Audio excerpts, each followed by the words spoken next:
సిద్దిపేట జిల్లా చేర్యాల మున్సిపాలిటీ పరిధిలోని 2వ వార్డులో బీఆర్ఎస్ అభ్యర్థి కమలాపురం గీతాంజలి ఎన్నికల ప్రచారం నిర్వహించారు.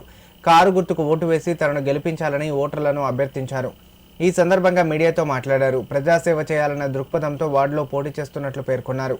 తనను గెలిపిస్తే జనగామ ఎమ్మెల్యే పల్లా రాజేశ్వరరెడ్డి సహకారంతో వార్డును ఆదర్శంగా తీర్చిదిద్ది అభివృద్ధిలో ముందంజలో ఉంచుతానని హామీ ఇచ్చారు. నేను జనగామ నియోజకవర్గ ఎమ్మెల్యే గారు పల్లా రాజేశ్వరరెడ్డి సార్ గారు బలపరిచిన అభ్యర్థిగా 2వ వార్డు మున్సిపల్ కౌన్సిలర్గా పోటీ చేయడం అనేది జరుగుతున్నది. ప్రతి వార్డుకి ప్రతిరోజు ఇంటింటికి వెళ్ళి గడప గడపకు వెళ్ళి ప్రచారం చేస్తున్నాము.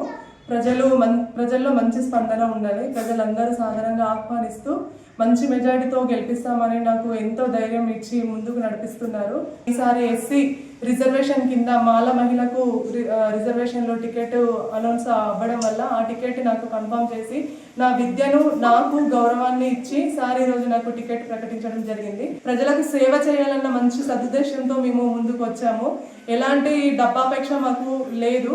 కేవలం ప్రజలకు సేవ చేయాలి. నేను తల్లిదండ్రులను కోల్పోయినా ప్రజల లోపలైన తల్లిదండ్రులను చూసుకోవాలి, నా తమ్ముడిని కోల్పోయినా యువతలని నా తమ్ముడిని చూసుకోవాలనే ఉద్దేశంతోనే నేను ఈరోజు ముందడుగు వేయడం జరిగింది. ఖచ్చితంగా పెద్దమ్మగడ్డ 2వ వార్డు పైన గులాబీ జెండా ఎగరవేస్తానని మాకు పల్లా రాజేశ్వరరెడ్డి సార్ గారి అండ, ఆయన దయ మాపై ఉంది. ప్రజల ఆశీర్వాదం కూడా నాపై ఉంది.